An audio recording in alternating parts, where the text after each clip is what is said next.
আছে যে বিএনপি তো বলছে যে তারা জুলাই সনদ অক্ষরে অক্ষরে বাস্তবায়ন করবে, তাহলে আমরা জুলাই সনদ নিয়ে এত চিন্তিত কেন? আমরা দেখছি বিএনপির কথা এবং কাজের কোনো মিল আমরা খুঁজে পাচ্ছি না, কোনো মিল নাই। রাজপথে আমাদেরকে সংগ্রামের পথে আনার জন্য আমরা বর্তমান সরকারকে ধন্যবাদ জানাই।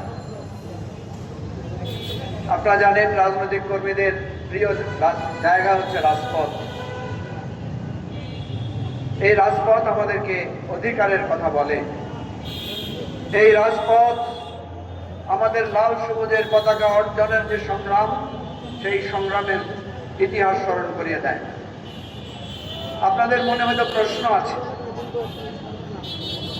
যে বিএনপি তো বলছে যে তারা জুলাই সনদ অক্ষরে অক্ষরে বাস্তবায়ন করবে, তাহলে আমরা জুলাই সনদ নিয়ে এত চিন্তিত কেন? আমরা দেখছি বিএনপির কথা এবং কাজের কোনো মিল আমরা খুঁজে পাচ্ছি না, কোনো মিল নাই। তারা একদিকে বলছেন যে তারা জুলাই সনদ অক্ষরে অক্ষরে বাস্তবায়ন করবেন, আর আরেক দিকে তারা বলছেন জুলাই সনদ আদেশ যে দেওয়া হয়েছে সেটা নাকি অবৈধ, অসাংবিধানিক। আচ্ছা, জুলাই সনদ আদেশটা কে দিয়েছে? প্রেসিডেন্ট দিয়েছে। আমাদের সংবিধানে প্রেসিডেন্ট কি কোনো আদেশ দিতে পারেন? ওনারা বলছেন না, সংবিধানে প্রেসিডেন্ট আদেশ দিতে পারেন না। সংবিধানে 58 নং অনুচ্ছেদে বলা হয়েছে রাষ্ট্রপতি শুধু দুইটা কাজ পারেন।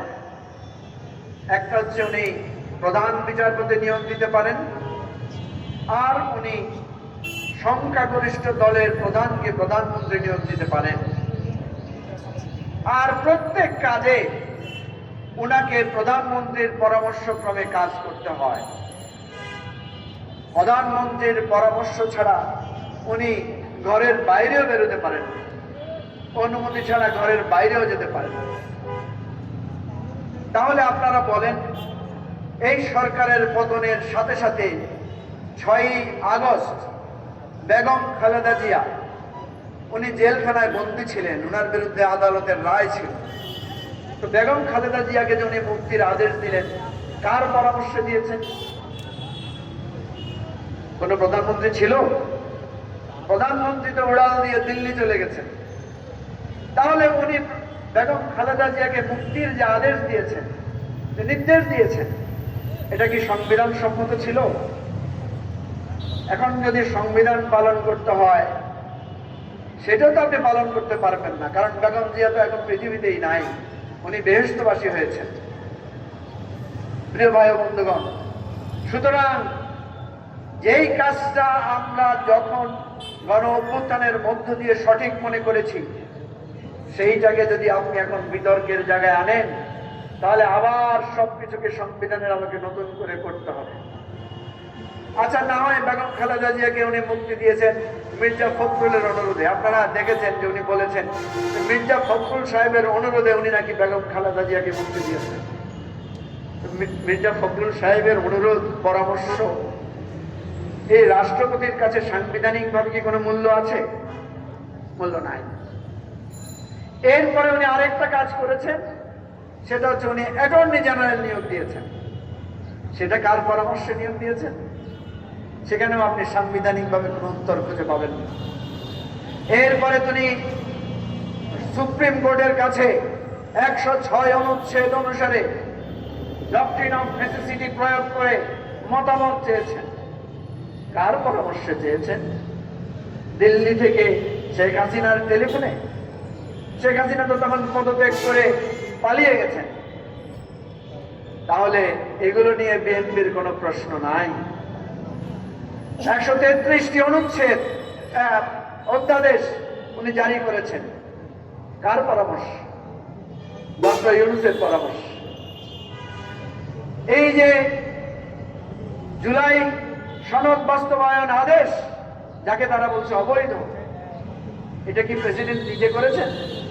এটাও তো ডক্টর ইউনূসের পরামর্শেই তিনি করেছেন। তাহলে দোষ তো প্রেসিডেন্টের না।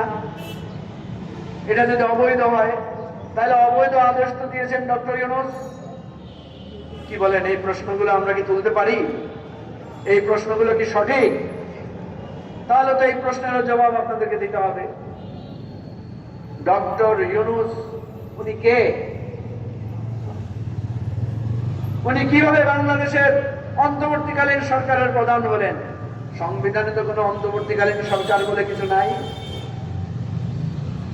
প্রিয় ভাই ও বন্ধুগণ, এই সমস্ত প্রশ্ন যদি আপনি একটা তোলেন, একের পর এক প্রশ্ন তুলতে হবে। আপনি যদি বলেন গাছে আম কোত্থেকে আসলো, এরপরে প্রশ্ন আসবে গাছ থেকে, এরপরে প্রশ্ন আসবে গাছ কোত্থেকে আসলো, এরপরে আসবে মাটি থেকে, এরপরে প্রশ্ন তুলবেন মাটি কোত্থেকে আসলো। বলেন প্রশ্নের কি শেষ করা যাবে? যাবে না। সেই জন্য মাননীয় প্রধানমন্ত্রীর সাথে এবি পার্টির পক্ষ থেকে আমরা দেখা করেছিলাম, ওনাকে লিখিতভাবে একটা পরামর্শ প্রস্তাব দিয়েছিলাম, বলেছিলাম যে আপনি এই সমস্ত বিতর্কের মধ্যে না গিয়ে সমঝোতার মধ্যে দিয়ে বাংলাদেশ রাষ্ট্রকে এই সমস্যার সমাধান করেন।